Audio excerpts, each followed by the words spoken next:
ശ്രോതാക്കൾക്കും ഞങ്ങളുടെ സ്നേഹ വന്ദനത്തെ അറിയിച്ചുകൊള്ളട്ടെ. ഈ ഗ്രാമത്തിലൂടെ ഇപ്രകാരം ഒരു സുവിശേഷ സന്ദേശവുമായി കടന്നു വരുവാൻ സർവകൃപാലുവായ ദൈവം ഒരുക്കിയ നല്ല അവസരത്തെ ഓർത്ത് ദൈവത്തെ മഹത്വപ്പെടുത്തുകയാണ്. പ്രത്യേകാൽ ലോകമെമ്പാടും ഒരു ക്രിസ്മസിനെ വരവേൽക്കുന്നതായ ഒരു കാലയളവിലൂടെ വലിയൊരു ആഘോഷമായി, വലിയൊരു ആർഭാടമായി ഒക്കെയും കാണുമ്പോൾ ക്രിസ്തുവിന്റെ ജനനത്തിന്റെ പിൻപിലെയും മുൻപിലെയും ഉദ്ദേശത്തെക്കുറിച്ച് പലപ്പോഴും ചിന്തിക്കുന്നില്ല.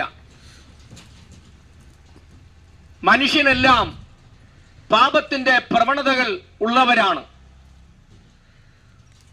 പാപത്തിന്റെ പ്രവണത എന്ന് പറയുന്നത് തന്നെ കേൾക്കുമ്പോൾ തന്നെ നമുക്കറിയാം, ഒരിക്കലും ഒരു മനുഷ്യനും പാപം ചെയ്യുവാൻ, പാപത്തിൽ ജീവിക്കുവാൻ, പാപത്തിൽ തുടരുവാൻ ഒരു മനുഷ്യനും ആഗ്രഹിക്കുന്നില്ല. നന്മ ചെയ്യുവാൻ, പാപത്തിൽ നിന്ന് വേറിട്ട് നിന്ന് നല്ലൊരു ജീവിതം കാഴ്ചവെക്കുവാൻ എല്ലാ മനുഷ്യരും പരിശ്രമിക്കുന്നവരാണ്, പ്രാർത്ഥിക്കുന്നവരാണ്. ഇങ്ങനെയൊക്കെ ചെയ്യുമ്പോഴും മനുഷ്യന് സ്വയമായി പാപത്തിൽ നിന്ന് പുറത്തു വരുവാനായിട്ട് സാധിക്കുന്നില്ല. അപ്പോൾ ഒരു ചോദ്യം നമ്മുടെ ഉള്ളിൽ നിന്ന് ഉയർന്നു വരാം, അങ്ങനെയെങ്കിൽ ആർക്ക് പാപത്തിൽ നിന്ന് നമ്മെ ഒന്ന് പുറത്തു കൊണ്ടുവരുവാനായിട്ട് സാധിക്കും?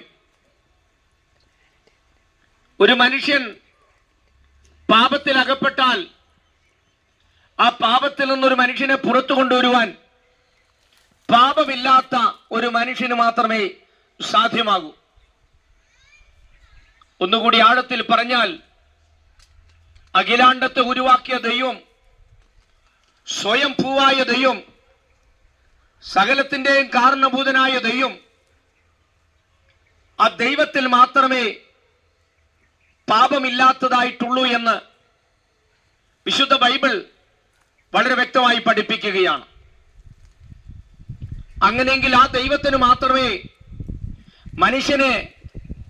മനുഷ്യൻ ചെയ്തു കൂട്ടുന്നതായ പാപത്തിൽ നിന്ന് മനുഷ്യനെ പുറത്തു കൊണ്ടുവരുവാനായിട്ട് സാധിക്കുകയുള്ളൂ. ബൈബിൾ വളരെ വ്യക്തമായി പഠിപ്പിക്കുന്നുണ്ട്,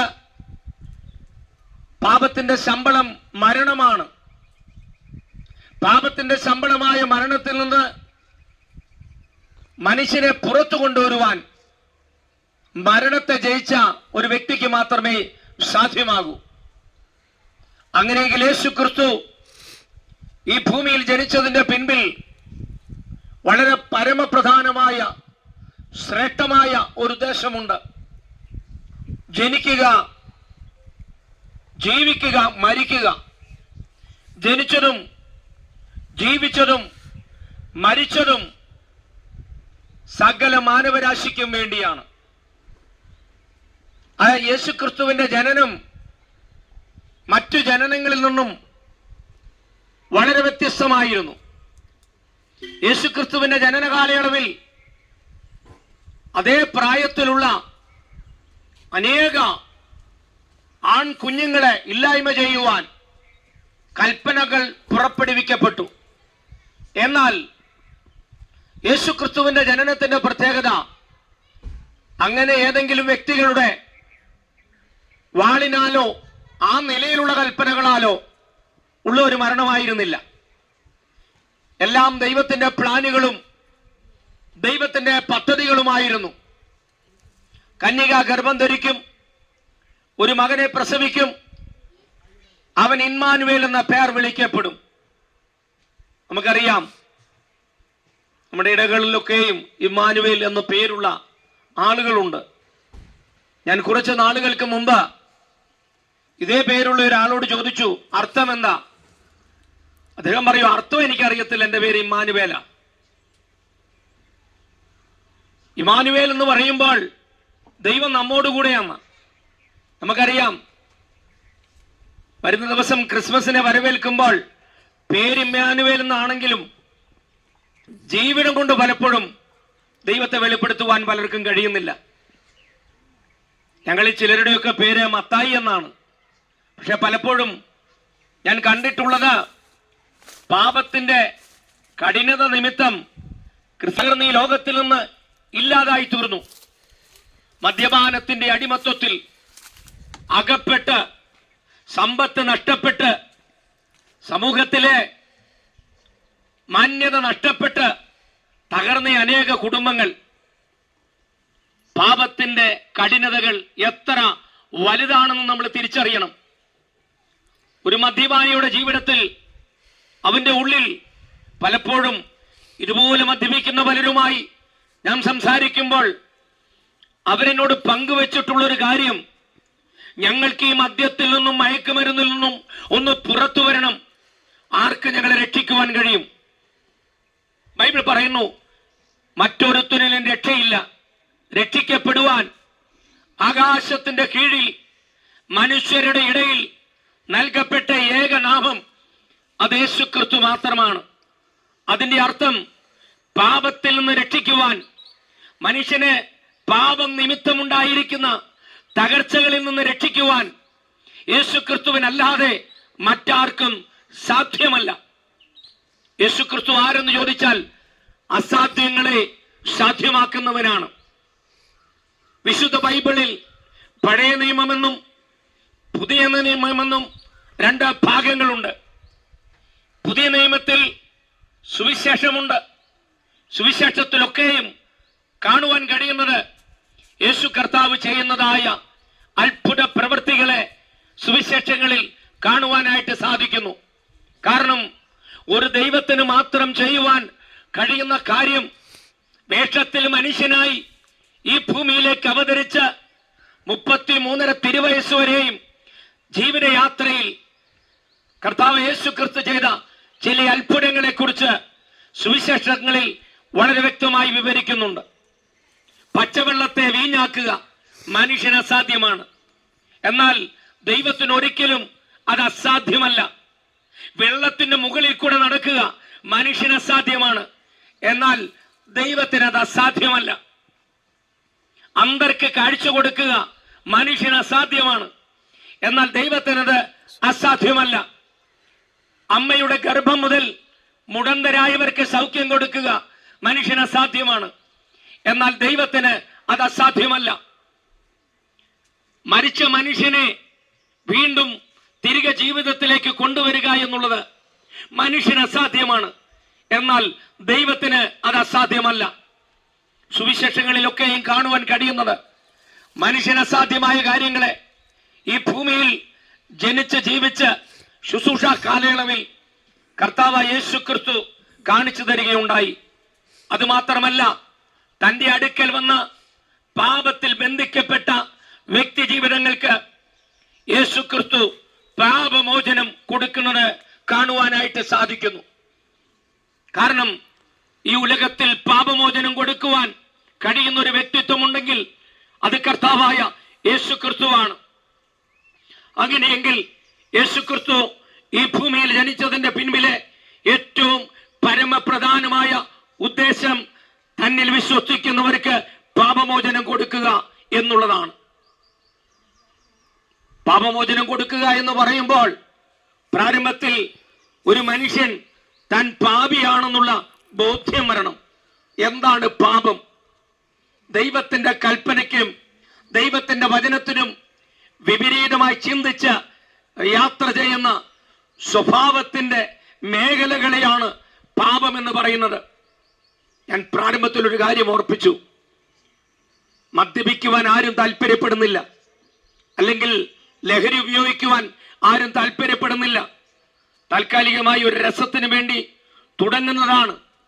പിന്നെ അത് അടിമത്വത്തിലേക്ക് കൊണ്ടുപോയി ആ അടിമതുകത്തിൽ നിന്ന് മനുഷ്യന് പുറത്തു വരുവാൻ കഴിയാതെ വണ്ണം ഈ സാഹചര്യങ്ങളിൽ ഒരുപക്ഷെ സാമ്പത്തികമായും സാമൂഹികമായും ഒക്കെയും അറിയപ്പെടുന്നതും പ്രഗത്ഭരുമായ അനേകർ ഇന്ന് നമ്മുടെ ഗ്രാമങ്ങളിൽ, നമ്മുടെ പട്ടണങ്ങളിൽ തകർന്നടിഞ്ഞ കാഴ്ചകൾ നമ്മൾ കണ്ടിട്ടുള്ളവരാണ്. പലപ്പോഴും അടിമയായി കഴിയുമ്പോൾ അവർക്കതിൽ നിന്ന് പുറത്തു വരുവാൻ കഴിയുകയില്ല. ഒരുപക്ഷെ സമൂഹത്തിലുള്ള മദ്യപാനിയുടെ ഒരു പ്രത്യേകത, സമൂഹത്തിലുള്ള മാന്യത നഷ്ടപ്പെടും, സാമ്പത്തിക മേഖലകൾ തകർക്കപ്പെടും, കുടുംബജീവിതങ്ങൾ തകർക്കപ്പെടും. എത്രയോ കുടുംബജീവിതങ്ങൾ കഴിഞ്ഞ നാളുകളിലൊക്കെയും എനിക്കും കാണുവാനായിട്ട് സാധിച്ചിട്ടുണ്ട്. വയനാടിന്റെ മണ്ണിൽ നല്ല നിലയിൽ പോയിക്കൊണ്ടിരുന്ന അനേക കുടുംബങ്ങൾ മദ്യപാന നിമിത്തം, പാപനിമിത്തം തകർന്നടിഞ്ഞ് എത്രയോ കുടുംബജീവിതങ്ങൾ വേർപിരിഞ്ഞിരിക്കുകയാണ്. എന്നാൽ ഇങ്ങനെയുള്ള കുടുംബങ്ങളെ ആർക്ക് വിടുവിക്കുവാൻ കഴിയും? ആർക്ക് ഇങ്ങനെയുള്ള കുടുംബങ്ങളെ രക്ഷിക്കുവാൻ കഴിയും? തീർച്ചയായും പാപമില്ലാത്തവനായി ഈ ഭൂമിയിലേക്ക് കടന്നു വന്ന് സകല മാനവരാശിയുടെയും മതം നോക്കാതെ, നിറം നോക്കാതെ, വർഗം നോക്കാതെ, ഭാഷ നോക്കാതെ, ജാതി നോക്കാതെ സകലരെയും സ്നേഹിക്കുന്ന, സകലരെയും തന്നിലേക്ക് മാടി വിളിക്കുന്ന കർത്താവായ യേശു ക്രിസ്തു താൻ ദൈവമായിരിക്കെ ദൈവത്തോടുള്ള സമത്വം മുറുകെ പിടിക്കാതെ വേഷത്തിൽ മനുഷ്യനായി ഈ ഭൂമിയിലേക്ക് കടന്നു വന്ന് സകല മാനവരാശിക്കും വേണ്ടി പാപത്തിന് പരിഹാര യാഗമായി തീരുവാനായിട്ടിടയായി തീർന്നു.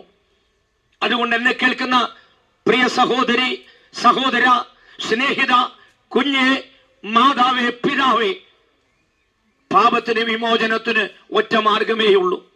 ഞാൻ പാപിയായൊരു മനുഷ്യൻ എന്നൊറ്റൊരു വാക്ക് പറഞ്ഞ് ഇനി എനിക്ക് പാപമില്ലാതെ ജീവിക്കണം, പാപത്തിൽ തുടരുവാൻ ഞാൻ ആഗ്രഹിക്കുന്നില്ല, ഞാൻ ചെയ്ത പാപങ്ങളിൽ നിന്ന് എനിക്കൊരു വിമോചനം വേണം എന്ന് പറയുവാൻ നാം തയ്യാറാകുന്നുവെങ്കിൽ തീർച്ചയായും യേശു ജനിച്ചത് മകളെ, മകനെ, കുഞ്ഞെ, മാതാവേ, പിതാവേ, നിനക്ക് വേണ്ടിയും കൂടിയാ. ഇന്നീ ശബ്ദം ശ്രവിക്കുമ്പോൾ തീർച്ചയായും ഒരുപക്ഷെ ഈ ശബ്ദം എവിടുന്ന് പുറപ്പെടുന്നു അവിടെ വരുവാൻ ഒരുപക്ഷെ കഴിയാത്ത സാഹചര്യങ്ങളിൽ, ഒരുപക്ഷെ അധ്വാനത്തിലായിരിക്കാം, ജോലികളിലായിരിക്കാം, ആയിരിക്കുന്ന ഇടത്ത് വെച്ച് യേശുവേ, എന്റെ ഹൃദയത്തിലെ കുറവുകളെ, ഞാൻ കണ്ടത്, ഞാൻ കേട്ടത്, ഞാൻ ചെയ്തത്, ഞാൻ പ്രവർത്തിച്ചത് ആയ പാപങ്ങളെ എന്നോട് ക്ഷമിക്കണമേ എന്ന് ഒരു വാക്ക് നിങ്ങളായിരിക്കുന്ന ഇടത്തിൽ നിന്ന് പറയുവാൻ നിങ്ങൾ തയ്യാറാകുന്നുവെങ്കിൽ നിശ്ചയമായും സർവകൃപാലുവായ നിങ്ങളുടെ സകല പാപങ്ങളെയും ക്ഷമിച്ച് നിശ്ചയമായും നിങ്ങൾക്ക് അവൻ വിമോചനം തരുവാനായിട്ടിടയായിത്തീരും. വിശുദ്ധ ബൈബിളിൽ പുതിയ നിയമത്തിൽ ലേഖനങ്ങൾ എന്ന് പറയുന്ന വേദഭാഗങ്ങളുണ്ട്. അതിൽ ഇപ്രകാരം പറയുന്നു: സ്വാതന്ത്ര്യത്തിനായി ക്രിസ്തു നിങ്ങളെ സ്വതന്ത്രരാക്കി, പിന്നെയും അടിമുഖത്തിൽ കുടുങ്ങിപ്പോകരുത്. അത് ദൈവം സ്വാതന്ത്ര്യം തരും. പാപത്തിൽ നിന്ന്, ശാപത്തിൽ നിന്ന്, തിന്മകളിൽ നിന്ന്, തകർച്ചകളിൽ നിന്ന് വിമോചനം തരും. വിമോചനം ലഭിച്ച ഒരു വ്യക്തി വീണ്ടും അതേ അടിമനുഖത്തിലേക്ക് കുടുങ്ങിപ്പോകരുത്. അതെ, നമ്മെ എപ്പോഴും അടിമനുഖത്തിൽ കുടുക്കുവാൻ നോക്കുന്ന ചില ഇരുട്ടിന്റെ ശക്തികൾ ഉണ്ട് എന്നുള്ള നഗ്ന സത്യം നമ്മൾ മറക്കരുത്. കാരണം നമുക്കറിയാം എത്രയോ കുടുംബങ്ങളാണ് തകർന്നുകൊണ്ടിരിക്കുന്നത്. അനുഗ്രഹിക്കപ്പെടേണ്ട കുടുംബങ്ങൾ, സമാധാനം അനുഭവിക്കേണ്ട കുടുംബങ്ങൾ തകർച്ചയിലേക്ക് പോകുന്നതിന്റെ കാരണം പാപം ഒന്ന് മാത്രമാണ്. പാപമെന്ന ഇരുട്ട് മനുഷ്യനെ അന്ധകാരത്തിന്റെ ആഴങ്ങളിലേക്ക് കൊണ്ടുപോയി കുടുംബങ്ങളെ നശിപ്പിക്കുമ്പോൾ ഈ പാപത്തിൽ നിന്ന്, ഈ ഇരുട്ടിൽ നിന്ന് നമ്മെ രക്ഷിക്കുവാൻ ഒരുവന് മാത്രമേ കഴിയത്തുള്ളൂ, കർത്താവായ യേശു ക്രിസ്തുവിന്. ഒറ്റ കാര്യം ചെയ്യുക: യേശുവേ, എൻ്റെ ഹൃദയത്തെ ഇതാ ഞാൻ നിനക്കായി സമർപ്പിക്കുകയാണ്. നീ ജനിച്ചത് എനിക്ക് വേണ്ടിയെന്ന് ഇന്ന് കേൾപ്പാനിടയായി. നീ ജീവിച്ചത് എനിക്ക് വേണ്ടിയെന്ന് കേൾപ്പാനിടയായി. നീ മരിച്ചത് എൻ്റെ പാപത്തിന്റെ പരിഹാരത്തിന് വേണ്ടിയെന്ന് ഇന്ന് കേൾപ്പാൻ എനിക്കിടയായി. യേശുവേ, എന്നെയും അങ്ങ് രക്ഷിക്കണമേ. ബൈബിളിൽ സക്കായി എന്ന് പറയുന്ന ഒരു കഥാപാത്രമുണ്ട്. താൻ ഒരു ചുങ്കം പിരിവുകാരനായിരുന്നു. ചുങ്കം പിരിവെന്ന് പറഞ്ഞാൽ അമിതമായി പിരിച്ച് താൻ വസ്തുവക സ്വരുക്കൂട്ടുന്നവൻ. എന്നാൽ താൻ അമിതമായി സമ്പാദിച്ച ആ സമ്പാദനങ്ങളൊന്നും തനിക്ക് സമാധാനം കൊടുത്തില്ല. എന്നാൽ തൻ്റെ ഉള്ളിൽ ഒരു തിരിച്ചറിവുണ്ടായി: എനിക്ക് യേശുവിനെ ഒന്ന് കാണണം. യേശു വരുന്ന വഴിവീതിയിൽ ആ സക്കായി എന്ന ആ പൊക്കം കുറഞ്ഞ മനുഷ്യൻ യേശുവിനെ കാണുവാൻ ഒരു കാട്ടത്തിയുടെ മുകളിൽ കയറിയിരുന്നു. നമുക്കറിയാം കാട്ടത്തിയുടെ പ്രത്യേകത ഇലകൾ നിറഞ്ഞിരിക്കുകയാണ്. ആ ഇലകൾ നിറഞ്ഞ കാട്ടത്തിയിൽ ഒരു മനുഷ്യൻ കയറിയിരുന്നാൽ ആർക്കും കാണാൻ കഴിയത്തില്ല. പക്ഷേ യേശു അവിടെ എത്തിയപ്പോൾ ആ കാട്ടത്തിയുടെ അടിയിൽ നിൽക്കുകയാണ്. ഇന്ന് ഈ യാത്രയിൽ സ്നേഹിത, നിന്റെ ജീവിതത്തിൽ ഒരു മാറ്റത്തിന് വേണ്ടി ആഗ്രഹിക്കുന്നത് കൊണ്ടാണ് ഈ ശബ്ദം നിന്റെ ഹൃദയത്തിലേക്ക് ദൈവത്തിന്റെ പരിശുദ്ധാത്മാവ് നൽകുന്നത്. ഇവിടെ കാട്ടത്തിയുടെ മുകളിൽ ഇരിക്കുന്ന സക്കായിയോട് യേശു പറയുകയാണ്, സക്കായിയെ വേഗം ഇറങ്ങി വാ. സക്കായി ചെയ്തതായ പാപങ്ങളെ എല്ലാം സക്കായി യേശുവിനോട് ഏറ്റുപറയുകയാണ്. ഇന്ന് പകലിൽ ഈ സന്ദേശം കേൾക്കുമ്പോൾ സ്നേഹിത, നിന്റെ ജീവിതത്തെ നിരാശപ്പെടുത്തുന്നത് പാപമാണ്. നിന്റെ കുടുംബത്തെ അസ്വസ്ഥതപ്പെടുത്തുന്നത് പാപമാണ്. നിന്റെ ജീവിതത്തിൽ നീ അനുഭവിക്കേണ്ടതായ നന്മകളെ ഇല്ലായ്മ ചെയ്യുന്നത് പാപമാണ്. ആ പാപത്തെ ഒന്ന് ഏറ്റുപറയാൻ തയ്യാറായാൽ, ഇവിടെ കാട്ടത്തിയുടെ മുകളിൽ നിന്ന് ഇറങ്ങി വരുന്ന സക്കായി താൻ ചെയ്ത പാപങ്ങൾ ദൈവത്തോട് ഏറ്റുപറയുകയാണ്. ചതിവായി മേടിച്ചത് 4 മടങ്ങായി തിരികെ കൊടുക്കാമെന്ന്. അവിടെ സംഭവിക്കുന്ന ഒരു കാര്യമുണ്ട്. കർത്താവ് യേശു ക്രിസ്തു പറയുകയാണ്, സക്കായി തന്റെ ജീവിതത്തിലെ പാപങ്ങളെ ഏറ്റുപറഞ്ഞപ്പോൾ ഇന്ന് ഈ വീടിന് രക്ഷ വന്നിരിക്കുന്നു. അതെ, പലരും ചോദിക്കാറുണ്ട്, സ്നേഹിത, എന്റെ കുടുംബത്തിന് എന്നാണ് ഒരു വിമോചനം കിട്ടുക? എന്റെ കുടുംബത്തിന് എന്നാണ് ഒരു സമാധാനം ഉണ്ടാകുക? കുടുംബത്തിന് വിമോചനം കിട്ടാൻ, കുടുംബത്തിന് സമാധാനം കിട്ടാൻ ഒറ്റ മാർഗമേയുള്ളൂ. ഈ കർത്താവായ യേശു ക്രിസ്തുവിനെ ഹൃദയത്തിൽ സ്വന്തം രക്ഷിതാവായി സ്വീകരിക്കുക. എന്താ സ്വന്തം രക്ഷിതാവായി സ്വീകരിക്കുക എന്ന് പറഞ്ഞാൽ അതിന്റെ അർത്ഥം, അതെ, ജനിച്ച യേശു, ജീവിച്ച യേശു, മരിച്ച യേശു എനിക്ക് വേണ്ടിയാ. ആ യേശുവിനെ ഞാൻ എൻ്റെ ഹൃദയത്തിൽ സ്വീകരിക്കുന്നു. അത് വായികൊണ്ടേറ്റ് പറയുമ്പോൾ ആ വ്യക്തി യേശുവിന്റെ ആ വ്യക്തിത്വമായി, യേശുവിന്റെ ഒരു മകനും മകളുമായി തീരുവാനിടയായി തീരും. ഈ സന്ദേശം കേൾക്കുമ്പോൾ പ്രിയ സ്നേഹിത, നിനക്കായി ഈ ശബ്ദം നിന്റെ ഹൃദയത്തിന്റെ ഉള്ളറകളിലേക്ക് ദൈവം നൽകുമ്പോൾ ഒറ്റ കാര്യം ചെയ്യുക, ഹൃദയമാകുന്ന വാതിൽ ഒന്ന് തുറക്കുക. കർത്താവേ, എൻ്റെ ഹൃദയത്തിലേക്ക് കടന്നു വരണമേ. തീർച്ചയായും ഈ സന്ദേശം നിങ്ങളുടെ ജീവിതത്തെ മാറ്റിമറിക്കുവാനിടയായിത്തീരും. ഏതൊക്കെ വിധത്തിലുള്ള വേദനകളിലോ ദുഃഖങ്ങളിലോ പ്രയാസങ്ങളിലോ നിങ്ങൾ അകപ്പെട്ട് കിടക്കുന്നുവെങ്കിലും ഒരു വാക്ക് പറഞ്ഞ് ഈ സന്ദേശം അവസാനിപ്പിക്കുവാനായിട്ട് ആഗ്രഹിക്കുകയാണ്. സമാധാനം തരുവാൻ കഴിവുള്ള യേശു, സന്തോഷം തരുവാൻ കഴിവുള്ള യേശു, നീ ഏത് വിഷയത്തിലും കെട്ടപ്പെട്ട് കിടക്കുന്നുവെങ്കിൽ ആ കെട്ടപ്പെട്ട് കിടക്കുന്ന വിഷയങ്ങളിൽ നിന്ന് വിമോചനം തരുവാൻ കഴിവുള്ള യേശു വാതിക്കൽ വന്ന് മുട്ടുകയാ. നിന്റെ ഹൃദയമാകുന്ന വാതിൽ ആ യേശുവിനായി തുറന്നു കൊടുക്കാൻ തയ്യാറെങ്കിൽ യേശു ഹൃദയത്തിൽ ജനിപ്പാനിടയായി തീരും. അതെ, ഹൃദയത്തിൽ യേശു ജനിച്ചാൽ സംഭവിക്കുന്ന കാര്യം, നമ്മുടെ ഹൃദയത്തിൽ സമാധാനമുണ്ടാകും, നമ്മുടെ കുടുംബത്തിൽ സ്വസ്ഥതയുണ്ടാകും. ഈ ദിവസങ്ങളിൽ ഈ സന്ദേശം കേട്ട് അതിനായി ഹൃദയത്തെ സമർപ്പിക്കുന്ന ഓരോ വ്യക്തികളുടെയും ജീവിതത്തിൽ സമാധാനമുണ്ടാകട്ടെ, സന്തോഷമുണ്ടാകട്ടെ, ആശ്വാസമുണ്ടാകട്ടെ. കഴിഞ്ഞ നാളുകളെക്കാൾ ഉപരി സമൂഹത്തിന്, ദേശത്തിന്, നിങ്ങളുമായി ഇടപെടുന്ന എല്ലാവർക്കും നല്ലൊരു വ്യക്തിത്വമായി, അത് മാത്രമല്ല മറ്റൊന്നുകൂടിയുണ്ട്, ഈ കർത്താവായ യേശു ക്രിസ്തുവിനെ സ്വീകരിക്കുന്ന ഒരു വ്യക്തിക്ക് വേണ്ടി മരണാനന്തര ജീവിതത്തിൽ നിത്യമായ ഒരു സൗഭാഗ്യം, സ്വർഗരാജ്യമുണ്ട് എന്ന് വളരെ വ്യക്തമായി തിരുവചനം പഠിപ്പിക്കുന്നുണ്ട്. തീർച്ചയായും മരണം കൊണ്ട് അവസാനിക്കുന്നതല്ല ജീവിതം, മരണത്തിനപ്പുറത്ത് നിത്യമായ ഒരു സ്വർഗരാജ്യമുണ്ട് എന്ന് വളരെ വ്യക്തമായി പഠിപ്പിക്കുകയാണ്. അതുകൊണ്ട് യേശുവിനെ സ്വന്തം രക്ഷിതാവായി സ്വീകരിച്ച് ജീവിച്ച് മുമ്പോട്ട് പോകുവാൻ കഴിയുന്നുവെങ്കിൽ ആ വ്യക്തിക്ക് വേണ്ടി ഒരുക്കപ്പെടുന്ന ഒരു സൗഭാഗ്യം ഉണ്ട് എന്ന് ഒരിക്കൽ കൂടി ഓർമ്മിപ്പിച്ചുകൊണ്ട് ഈ സന്ദേശത്തെ ഇവിടെ അവസാനിപ്പിക്കുകയാണ്. ഒരു വാക്ക് നിങ്ങൾക്കായി, ഈ ദേശത്തിനായി പ്രാർത്ഥിപ്പാൻ ഞങ്ങൾ താല്പര്യപ്പെടുകയാണ്. കാരുണ്യവാനും കൃപ നിറഞ്ഞവനുമായ ഞങ്ങളുടെ സ്വർഗീയ പിതാവേ, അനുഗ്രഹീതമായ ഈ നല്ല നിമിഷങ്ങൾക്കായി ഞങ്ങൾ നന്ദി പറയുകയാണ്. ഞങ്ങളുടെ യാത്രയിൽ ഈ താറ്റിയാട് കടന്നു വരുവാനും ഇവിടെയുള്ള ദേശനിവാസികളോട് അല്പനിമിഷം ജീവനുള്ള വചനത്തെ പറയുവാൻ ദൈവം ഞങ്ങൾക്ക് നൽകിയ നല്ല അവസരത്തെ ഓർത്ത് സ്തോത്രം ചെയ്തു. ഇത് ക്ഷമയോടെ, സ്നേഹത്തോടെ, സഹനത്തോടെ കേട്ടു നിന്നവരുണ്ട്, ഏറ്റെടുത്തവരുണ്ട്. എല്ലാവരെയും ഓർത്ത് പ്രാർത്ഥിക്കുന്നു. ഈ ദേശത്തെ ദൈവം വിടുവിക്കണം. മദ്യപാനത്തിൽ നിന്നും പാപത്തിന്റെ കഠിനതകളിൽ നിന്നും ഈ ദേശത്തെ കുടുംബങ്ങളെ, വ്യക്തികളെ ദൈവം വിടുവിക്കണം. ഞങ്ങൾ അതിനായും പ്രാർത്ഥിക്കുന്നു. കർത്താവിന്റെ കരം ചലിക്കണം. ഞങ്ങൾ ഒരുമിച്ച് പ്രാർത്ഥിക്കുന്നു. കർത്താവെ, ഈ വരുന്ന ദിവസങ്ങളിൽ യേശു ക്രിസ്തുവിന്റെ ജനനത്തെക്കുറിച്ച് ആഘോഷിച്ച് ഒത്തിരി യാത്ര ചെയ്യുമ്പോൾ അതിന്റെ നടുവിൽ യേശു ജനിച്ചത് എന്തിനാണെന്നുള്ള വ്യക്തമായ ബോധ്യത്തോടെ യാത്ര ചെയ്യുവാൻ സമൂഹത്തെ, വ്യക്തികളെ ദൈവം ബലപ്പെടുത്തണം. അതിനായും പ്രാർത്ഥിക്കുന്നു. അങ്ങ് ഞങ്ങളുടെ വാക്കുകളെ കേട്ടതിനായി നന്ദി.